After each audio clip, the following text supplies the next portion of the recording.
देखो जो इस क्वेश्चन के अंदर भी वही आपको कांस्टेंट टर्म गिवन है, ये वाली, और आपको 25 अल्फा की वैल्यू निकालनी है ना। मैं लास्ट लेक्चर में आपको ये बताया नहीं था आपको कि अगर इस एक्सपेंशन के अंदर आपको कोफिशिएंट निकालना है x की पावर m का, है ना, तो ये जनरल एक्सपेंशन होती है।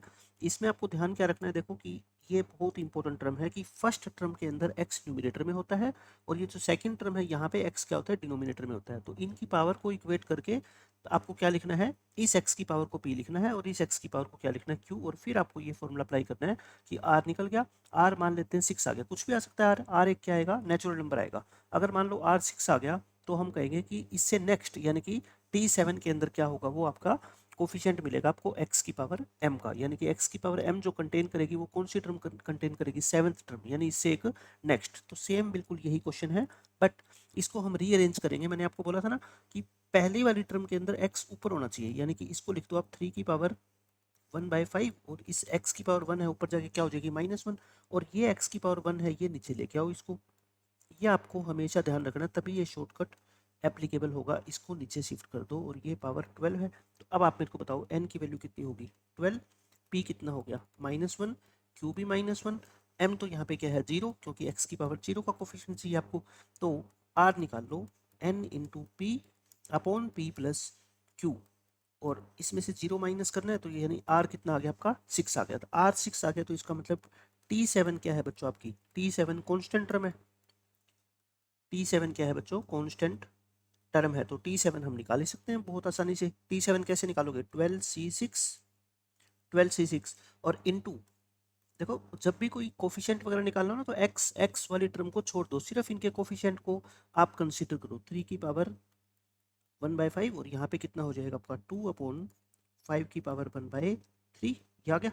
और इसकी पूरे की पावर यहाँ 12 माइनस 6 6, और ये 6 यहाँ पे आ जाएगी। और ये क्वेश्चन में क्या दे रखा है बच्चों आपको, alpha into 2 raise to power 8 into 3 की पावर 1/5, ये क्वेश्चन के अंदर गिवन है। बस इसको सिंप्लीफाई कर लो आप।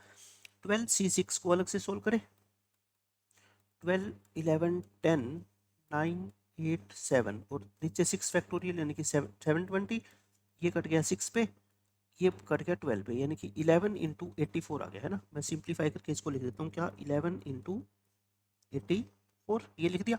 अच्छा, उसके बाद क्या बच गया देख लो, 3 की पावर डिनोमिनेटर के अंदर, न्यूमिनेटर में सॉरी, कितनी बच गई, 2 की पावर लिख दो पहले, तो 6 ये है ना, और 3 की पावर बच गई ये 5/6, 6/5, और ये डिनोमिनेटर में 5 की पावर बच गई कितनी, 6 इंटू 1/3, 6 इंटू 1/3 करोगे तो कितना आएगा, 2 आएगा।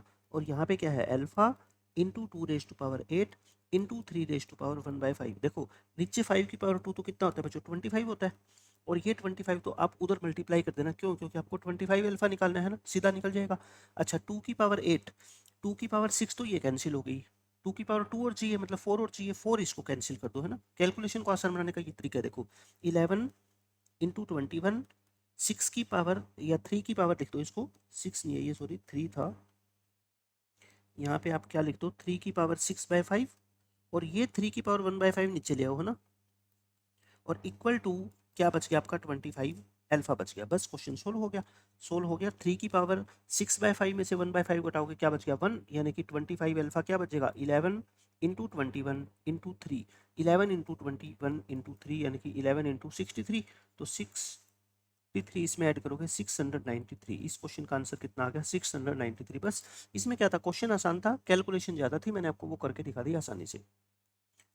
ये नेक्स्ट क्वेश्चन देखो, ये भी बहुत ज़्यादा इंपॉर्टेंट क्वेश्चन है, आपको निकालनी इसमें भी कांस्टेंट टर्म ही है, लेकिन ध्यान से देखो, अभी तक हमने कांस्टेंट टर्म के 2 क्वेश्चन किए ना, उन क्वेश्चंस में क्या थी, एक्सपेंशन एक सिंगल थी बच्चों, क्या थी, एक सिंगल एक्सपेंशन, बट इसमें ना 2 एक्सपेंशन है, यानी इसको ये तो एक पोलिनोमियल की फॉर्म में दे रखा है आपको, और ये एक एक्सपेंशन और दे दी साथ में। तो जब भी 2 एक्सपेंशन की मल्टीप्लीकेशन आ जाए और वहाँ पे आपको किसी पावर का कोफिशिएंट निकालना हो, चाहे x की पावर 0 का, चाहे x की किसी भी पावर का, तो मैं आपको क्या बताता हूँ, इन दोनों एक्सपेंशन को आपस में आप क्या करोगे, मल्टीप्लाई करोगे। बट हर एक टर्म को हर टर्म से मल्टीप्लाई करने की जरूरत नहीं है, किस टर्म को किससे करेंगे आप ये बताओ।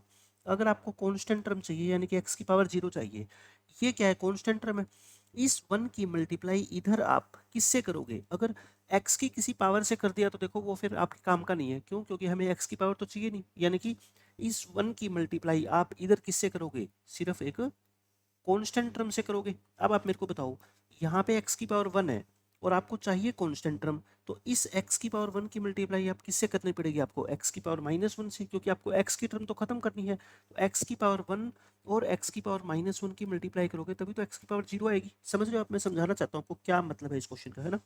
एक्स क्यूब है, एक्स क्यूब की मल्टीप्लाई बच्चों आपको किससे करनी पड़ेगी, एक्स की पावर -3 से करनी पड़ेगी, तभी तो एक्स की पावर 0 बनेगी। तो इस तरीके से इस सेकंड वाली एक्सपेंशन की सारी टर्म को ओपन करने की आपको जरूरत नहीं है, सिर्फ कुछ टर्म को ओपन करने की जरूरत है जहां से आपको कांस्टेंट टर्म मिले, x की पावर -1 मिले और x की पावर -3 मिले। अब आप सोचोगे कि ये हमें कैसे पता लगेगा कि कहाँ से x की पावर -1 मिलेगी, कहाँ से x की पावर -3 मिलेगी। मैं कहता हूँ इसकी 2-3 टर्म को आप ओपन कर लो, है ना। मैंने लिख दिया, देखो इस एक्सपेंशन की 2 टर्म को ओपन करके मैंने आपको आपके लिए लिख दिया। यहाँ से x की पावर कितनी आएगी 18, यहाँ से कितनी आएगी 15। आप बस इसी से आइडिया लगा लो, 18 से 15 इनकी 3 कम हो रही है, और आप आगे भी लिखते जाओगे ना तो ऐसे 3-3 कम होती जाएगी। तो मैंने लिख दिया, फर्स्ट टर्म में लिखूंगा तो x की पावर क्या मिलेगी मेरे को 18, सेकंड टर्म में लिखूंगा तो x की पावर कितनी मिलेगी 15, ऐसे ही थर्ड टर्म फोर्थ टर्म लिखता जाऊंगा तो एक एक पावर क्या होती, 3-3 पावर क्या होती जाएगी बच्चों, कम होती जाएगी। एक बात और यहाँ पे देखो, x की जितनी भी पावर है ना बच्चों, ये सारे के सारे क्या है, 3 के मल्टीपल है ना। x की जितनी भी ये पावर है ये सारे के सारे 3 के मल्टीपल्स है। तो यानी आपको कांस्टेंट टर्म तो मिल जाएगी यहाँ पे, कांस्टेंट टर्म का मतलब x की पावर 0 ये रही, है ना। क्या आपको x की पावर -1 मिलेगी इधर, इधर x की पावर -1 कहीं नहीं मिलेगी, है ना, ये नहीं मिलेगी। x की पावर -3 मिलेगी, बिल्कुल मिलेगी, देखो ये रही x की पावर -3। बस आपको मैं यही समझाना चाहता था, यानी मैं ये कह रहा हूँ आपको कि इस 1 की मल्टीप्लाई, इस 1 की मल्टीप्लाई मैं एक बार यहाँ लिख देता हूँ ऐसे, इधर इधर कांस्टेंट टर्म से करनी पड़ेगी, और कांस्टेंट टर्म देखना कहाँ पे मिलेगी, t7 में। कांस्टेंट टर्म बच्चों किसकी है, t7। और इसकी इसकी तो मल्टीप्लाई करोगे -1 तो यहाँ पे है ही नहीं, तो एक्स क्यूब की मल्टीप्लाई किससे करनी पड़ेगी, एक्स की पावर -3 से, और वो कहाँ मिलेगी आपको t8 में, वो कहाँ मिलेगी बच्चों आपको t8 में। बस ये आप निकाल के और आप मल्टीप्लाई कर देना 1 की इस t7 से, और इस -3 की कोफिशिएंट देख रहे हैं ना अपने को, तो कोफिशिएंट कितना है -3, इस -3 की मल्टीप्लाई बच्चों किससे, t8 के कोफिशिएंट से, और आपका आंसर आ जाएगा। ठीक है, तो कांस्टेंट टर्म क्या आ गई अपनी, बताओ आप मेरे को, कांस्टेंट टर्म। बस अब इसमें कैलकुलेशन बाकी है, वो मैं करके दिखा देता हूँ आपको। कॉन्सेप्ट मैंने आपको सारा समझा दिया। 1 कांस्टेंट टर्म है, यहाँ पे t7 कैसे निकालोगे बताओ, 9c6, t7 तो आपको निकालनी आती है ना, और ये कितना हो जाएगा 3/2, और एक्स स्क्वेयर वगैरह को छोड़ दो, मैंने कहा ना कांस्टेंट टर्म निकालनी है तो एक्स की टर्म को तो कंसीडर कभी करना ही मत आप, ठीक है। बस इसके कोफिशिएंट को, और -1/3, पावर बोलो, 9 में से 6 गया 3, और यहाँ पे कितना आएगा आपका 6 आएगा, ठीक है, ये हो गया। फिर बताओ नेक्स्ट, नेक्स्ट में आप क्या करोगे, -3 सिर्फ कोफिशिएंट की मल्टीप्लाई करनी है, किससे, t8 से।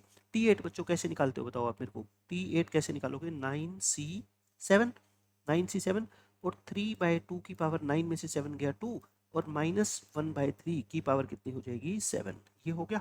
बस ये आपका क्या है, कांस्टेंट टर्म आ जाएगी, और क्वेश्चन में ये किसके इक्वल गिवन है, p के इक्वल गिवन है, तो यहाँ से p आ जाएगा, p आ गया तो उसको 108 से मल्टीप्लाई करके 108p आ जाएगा, ठीक है। अब इसको सिंप्लीफाई करें, 9c6 को 9c3 लिख सकता हूँ, और 9c3 कैसे सोल्व करते हो आप, 84, और 3/2 की पावर 3 है, तो मैं इसको लिख देता हूँ, 3 की पावर कितनी आ जाएगी, 3 आ जाएगी, 2 की पावर 3 कितना हो जाएगा 8, माइनस की पावर इवन नंबर है तो प्लस ही हो जाएगा, और नीचे क्या आ जाएगी बच्चों 3 की पावर 6, ठीक है।